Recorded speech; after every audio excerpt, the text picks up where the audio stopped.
Hello friend, welcome back to my channel. আমরা তো অনেকে ইঁচড় দিয়ে চিংড়ি মাছ খাই, ইঁচড় চিংড়ি। তো আমি আজকে চিকেন দিয়ে ইঁচড় রান্না করব। তো এখন তো কচি ইঁচড় আমি আলাদা সিদ্ধ করব না, আমি তেলে ভেজে রান্না করব, খুব সুন্দর গলে যাবে। তো এখানে সব রেডি করে নিয়েছি। এখানে আলু কেটে নিয়েছি, ইঁচড় কেটে নিয়েছি, ছোট ইঁচড় আমাদের গাছের। আর এখানে 250 গ্রাম মাংস আছে, কুচি কুচি করে কেটে নিয়েছি। আর লেগটা কাটা যাচ্ছে না, ওই জন্য লেগটা রেখে দিয়েছি। তো আমি কী করবো, আলুটাকে নুন হলুদ দিয়ে আলুটা আগে ভেজে নেব, একটু নেড়ে চেড়ে ভেজে নেব। তো আলু ভাজা হয়ে গেছে, আমি এখন নামিয়ে নিচ্ছি। তো নামানো হয়ে গেছে। এই তেলের মধ্যে আমি ইঁচড়টা দিয়ে দেবো, দিয়ে শুধু নুন দিয়ে ইঁচড়টা ভেজে নেব। শুধু তেলটা বেশি করে দিতে হবে, তাহলে প্রত্যেকটা ইঁচড়ের গায়ে গায়ে তেলটা লাগবে, তাহলে ছাকা তেলে ভাজা হবে। তো ওই কড়াইতে আবার তেল দিয়ে দেব, একটু বেশি করে তেলটা দিতে হবে। এবার শুকনো লঙ্কা ফোড়ন দিলাম, জিরে ফোড়ন দিলাম। এবার পেঁয়াজগুলো দিয়ে দেবো এক এক করে। পেঁয়াজগুলো একটু হালকা লাল লাল হয়েছে, তো টমেটো দিয়ে দেবো, দিয়ে একটু নেড়ে চেড়ে নেব, নিয়ে দুটো তেজপাতা দিয়ে দেবো।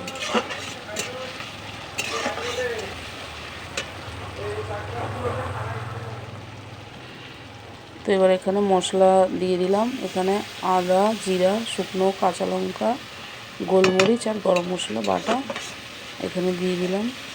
আমি গুঁড়োটা বেশিরভাগ ইউজ করি না, আমি বাটা মশলাটাই বেশি ইউজ করি। এবার মশলাটাকে ভালো করে কষিয়ে নেব, এর মধ্যে একটু নুন দিয়ে দেব।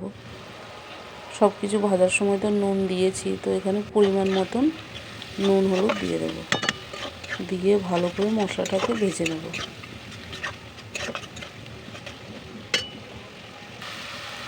দেখো কত সুন্দর মশলা ভাজা হয়ে গেছে, মশলা তেল ছেড়ে দিয়েছে। এবার চিকেনটা দিয়ে দেবো, দিয়ে ভালো করে মাখিয়ে নেব সুন্দর করে। দেখে খেতে ইচ্ছে করে, একটু ভালো করে কষানো হোক, ভালো করে কষিয়ে নেব। এবার কষানো হয়ে গেছে, এবার ইঁচড়টা ঢেলে দিয়ে আরও ভালো করে কষিয়ে নেব।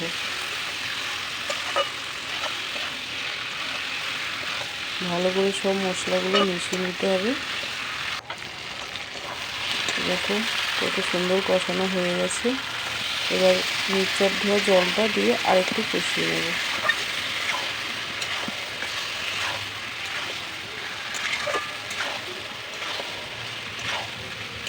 কত সুন্দর কষানো হয়ে গেছে। তো এবার চিনি দিয়ে দেবো। তো তোমরা যদি চাও এই কষানো দিয়েও এক থালা ভাত খেয়ে নিতে পারবে।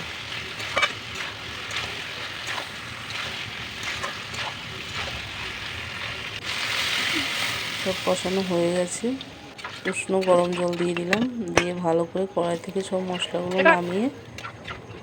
তো এবার সব তো প্রায় সিদ্ধ হয়েই গেছে, তো তাও আমি ঢাকা দেবো না, আমি এমনিতেই ফুটিয়ে নিচ্ছি। তো দেখো 2-3 মিনিট ফুটানোর পরে এই অবস্থা, সব কিছু সিদ্ধ হয়ে গেছে। আর লেগটা দেখো জলের উপরে সাঁতার কাটছে। তো এবার হয়ে গেছে আমার তরকারি, এবার নামিয়ে নেব।